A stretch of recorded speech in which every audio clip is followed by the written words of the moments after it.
Уште еден тропски ден во Македонија. Според најавата на метеоалармот од Управата за хидрометеоролошки работи, територијата на целата држава денеска е зафатена со температури од жолта алертна фаза и УВ индекс 9. Веќе од утре во Пелагонискиот регион се очекува заладување велат од УХМР, а температурите нема да достигнат повеќе од 30 степени Целзиусови. Денешниот ден се очекува да биде најтопол од овие денови и во Пелагонија максималната температура денес ќе достигне до 37 степен. Од утре под влијание на нешто посвежа воздушна маса од северозапад, која што ќе биде и релативно влажна, имаме и повремено зголемување на облачноста, а во текот на утрешниот ден ќе дува и засилен ветер од југозападен и западен правец, кој што ќе биде и доста изразен во југозападните делови од земјава. Утринската температура утре во Пелагонија ќе биде околу 19 степен, додека максималната дневна ќе достигне до 33 степени. Во среда ќе има повремено зголемување на облачноста и услови за краткотраен дожд.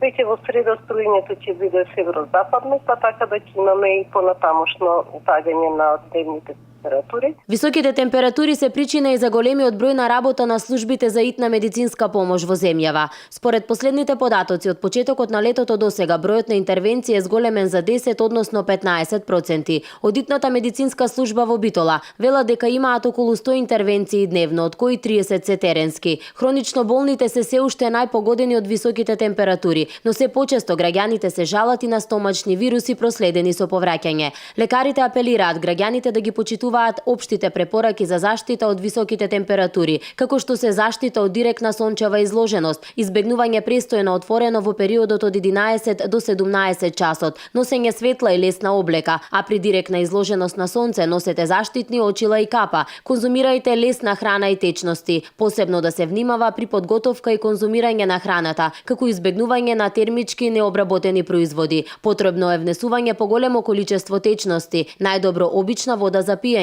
а да се избегнуваат алкохолните пијалоци. На хронично болните лица им се препорачува редовно земање на препишаната терапија. Денеска ги запрашавме битолчани колку ги почитуваат овие препораки и на кој начин се справуваат со жештините. Малце потопло денес.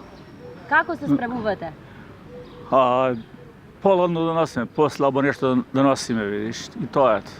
И повеќе вода да пиеме. Ги почитувате ли препораките кои што ги кажуваат нон-стоп од Министерството за здравство на итните медицински служби во градот? Мора да ги почитуваме. Само јас не сум од тука, јас сум од Австралија. Австралија кај нас уште многу потопло, видиш, и па сме ние доста научени за тука и за во Австралија. Многу тешка работа. Тешко. Јас сум малце во годиње и не можам да ни на студ да живеам, ни на жештина. Ги почитувате ли овие препораките кои што нон-стоп ги кажуваат од Министерството за здравство, но и од итните медицински служби во градот? Ги почитуваме, ама немаме можност, јас живеам на село. Мора да се работи земјоделска работа. А таа некогаш бара и на жешкото да се работи. Како и на секој. Ги почитувате ли овие препораките кои што секојдневно ги дават? Да.